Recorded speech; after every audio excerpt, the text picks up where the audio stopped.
ध्यान से सुनना, ध्यान से सुनिए। निर्जल एकादशी स्कंद पुराण यहाँ तक कहती है कि इस कथा के चरित्र को जो श्रवण कर लेता है उसको 26 एकादशी करना भी नहीं पड़ती। इस एकादशी की केवल ये कथा सुनकर ही वो तर जाता है। बहुत ध्यान से सुनना इसको, कथा तो बड़े भाव से सुन लो इसको, बड़े प्रेम से।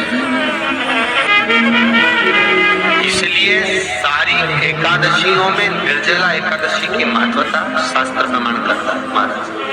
निर्जला एकादशी का उद्यापन जो करा जाता है, उसका उद्यापन और प्रदोष का जो उद्यापन करा जाता है, इन दोनों का क्रम लगभग एक जैसा है। तो निर्जला और निर्जला ने जाकर भगवान नारायण से निवेदन करा। भगवान विष्णु ने पूछा क्या बात है निर्जला, आज तुम खेलती हुई यहाँ पर आकर खड़ी हो गई, क्या हुआ, क्या है? क्या तुमको गौलोक धाम में आनंद की अनुभूति नहीं हो रही जो तुम वैकुंठ में आई? निर्जला घूमती भगवान के सम्मुख में पहुंच गई। भगवान ने पूछ रहे, बार बार पूछा, निर्जला हुआ क्या तुम?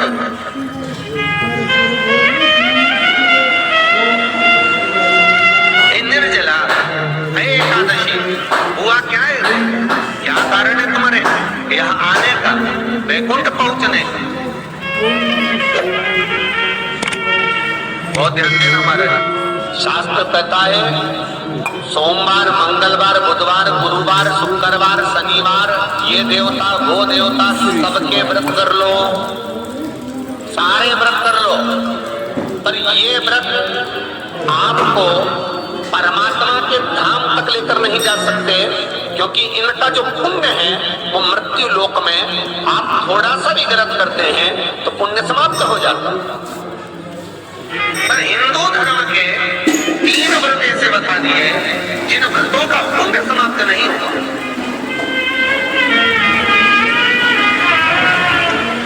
हिंदू धर्म के 3 व्रत ऐसे हो गए जिनका पुण्य समाप्त नहीं हुआ महाराज, जिनका पुण्य प्रबलता में बढ़ता गया। पहले नंबर पर एकादशी,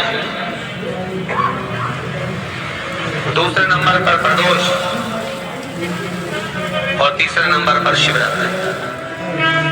एकादशी भी 26 है तो प्रदोष भी जम के बोलते जाओ 26 है।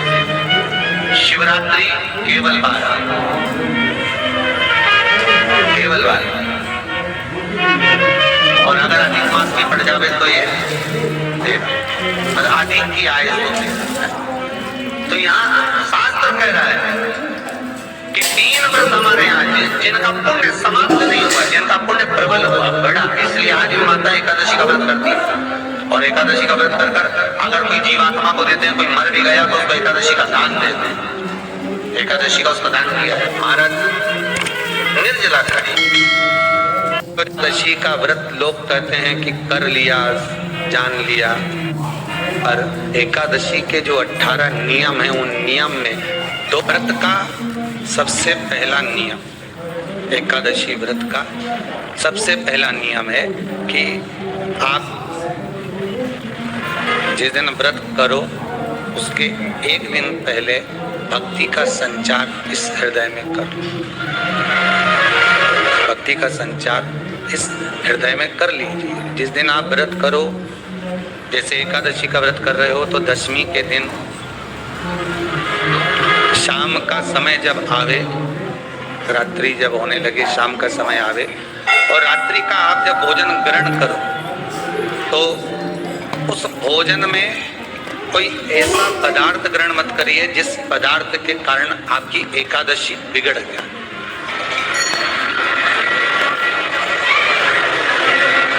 कोई बेकार भोजन हमें ग्रहण नहीं करना, श्रेष्ठ भोजन ग्रहण करिए दशमी। और एकादशी का दूसरा नियम बहुत ध्यान से सुनिएगा। जिस दिन आपकी एकादशी का व्रत हो उस दिन प्रयास करिएगा कि अपने हाथ से किसी भी वृक्ष की कोई पत्ती टूटे ना। अपने हाथ से किसी भी वृक्ष की, पौधे की, किसी भी वृक्ष की पत्ती अपने हाथ से ना टूटे। बहुत ध्यान दीजिएगा महाराज। एकादशी का ये दूसरा नियम है कि अपने हाथ से किसी पौधे की, किसी वृक्ष की, किसी डाली की कोई पत्ती टूटे ना।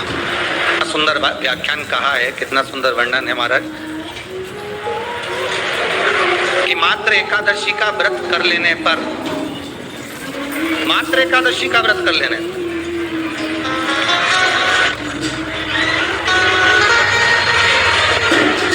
जो पूर्व में किया गया हमारा पाप कर्म है, हमने किसी जीव की हत्या करी है, हमने किसी को कष्ट प्रदान करा है, हमने किसी को अपशब्द कहा है, हमने किसी को ताने दिए, हमने किसी को आड़ा टेढ़ा कहा है, हमने किसी को गालियां दे दी है, मात्र एकादशी का व्रत ही कर लेने पर ये सारे जो दोष हैं वो समाप्त हो जाते हैं।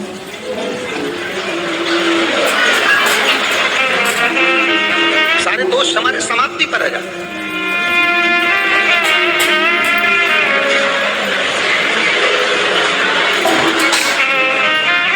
अब एक विचार करिएगा थोड़ा सा अपने मन में, अपने चित्त में, अपनी वृत्ति में एक बात उतारिएगा, एक अपने मन में एक बात को उतार कर रखिएगा कि आप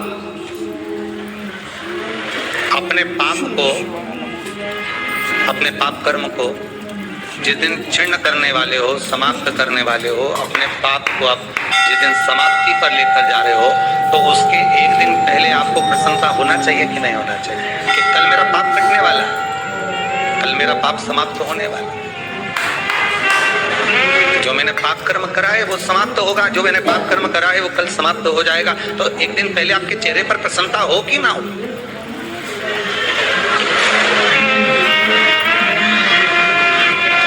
और चेहरे पर वो प्रसन्नता आपके आना चाहिए कि कल मेरा एकादशी का व्रत है, आज दशमी है, कल एकादशी का व्रत है, तो कल मेरी जब एकादशी का व्रत रहेगा तो मेरा ना जाने कितना कितना पाप, कितना असत्य, कितना झूठ, कितना प्रपंच वो समाप्त हो जाएगा। इसमें मुझे प्रसन्नता हो, इसमें मुझे आनंदता हो।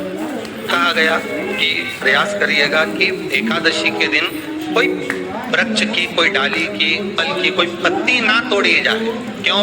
तो कहा अगर उस पत्ती को हम तोड़ देते हैं, वृक्ष की पत्ती को या क्यारे में लगी हुई कोई डाली की पत्ती को हम तोड़ देते हैं, तो एकादशी का पुण्य फल प्राप्त नहीं होता, एकादशी का कोई फल हमारे खाते में नहीं जाता, पुण्य फल प्राप्त। एकादशी का व्रत लोग कहते हैं कि कर लिया, जान लिया, पर एकादशी के जो 18 नियम है, उन नियम में 2 नियम कल बताए थे, तीसरा नियम है कि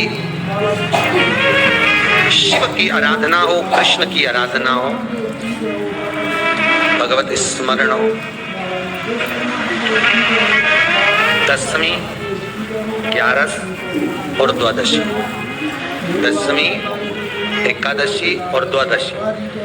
एकादशी का व्रत, दशमी की रात्रि को जो आप भोजन करें वो सात्विक करें, एकादशी के दिन भोजन ना करें, अन्न का भाग ग्रहण ना करें,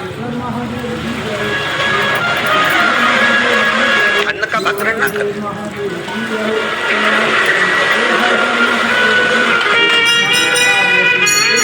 कितना सुंदर कहा है महाराज जी। यदि आपके यहाँ पर गौ माता है, आपके घर में अगर गौ माता विराज रही है, आपके घर में अगर गौ माता है, गाय की अगर आप सेवा कर रहे हैं, अच्छा गाय की सेवा भी बहुत कम लोग करते हैं, कई घरों में कुत्ता तो मिल जाए पर गौ माता नहीं मिले, और कुत्ता घुमाए नहीं, जब आती ऐसी चड्डा पहन के तो ऐसी शान दिखाए कि हमारे बराबर कोई वीआईपी नहीं, कुत्ता घुमा रहे हैं, और वीआईपी इतना कि हमारे बराबर कोई नहीं, और कहीं का गाय के बछड़े को घुमाए तो लोग के कमा रहे हैं। कितना सुंदर लिखा है धेनु मानस में, गीता प्रेस गोरखपुर की गौ अंक को निकाल कर पढ़िए कल्याण का, उसमें लिखा है ब्रह्म मुहूर्त में सुबह के समय पर गाय की पूंछ को पकड़कर या गाय की रस्सी को पकड़कर जो 2 कदम भी चल लेता है, उसके लिए भगवान विष्णु वैकुंठ का मार्ग और कुबेर का मार्ग प्रशस्त कर खोल देता। जरा पढ़िए धेनु मानस को, पढ़िए गौ अंक, पढ़िए गीता प्रेस गोरखपुर का कल्याण का अंक निकाल कर पढ़िए कि गाय का मात्र रस्सी पकड़कर 2 कदम चलने वाले के लिए मार्ग प्रशस्त हो जाता है। अरे वो कुत्ता घुमाए तो भी आई भी हो, तुम गाय घुमाओ तो गवार है, इनमें तो अक्ल नहीं बता कहीं घुमाए।